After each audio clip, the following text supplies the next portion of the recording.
అనుభవిస్తారు. యోసేపు దేవునికి నమ్మకంగా బ్రతికాడు. యోసేపుకి 2 కుమారులు పుట్టారు.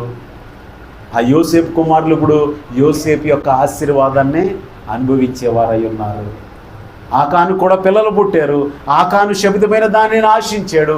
ఆకాను పాపం చేశాడు. ఇప్పుడు ఆకాను పాప ఫలము తన పిల్లలు అనుభవిస్తూ ఉన్నారు.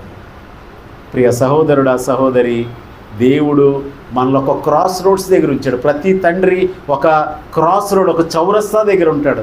అతను నడిచే మార్గంలోనే తన కుటుంబం నడుస్తుంది. అతడు భక్తిపరుడై ఉంటే దేవుడు అతనిని ఆశీర్వదిస్తే ఆశీర్వాదము తరతరములకు వారి పిల్లలకు ఉంటుంది. అందుకని నీతిమంతుల పిల్లలు ఎన్నటికీ విడిచిపెట్టబడరు. ఎందుకు నీతిమంతుల పిల్లలు విడిచిపెట్టబడరు అంటే వాడు నీతిగా జీవించాడు కాబట్టి, తండ్రిగా యథార్థంగా జీవించాడు కాబట్టి, పరిశుద్ధంగా జీవించాడు కాబట్టి, దేవుని సన్నిధిలో పరిచర్య చేశాడు కాబట్టి దేవుడు వారి తదనంతరము వారి పిల్లలను ఆశీర్వదిస్తాడు. Thanks for watching. Don't forget to subscribe for more inspiring videos.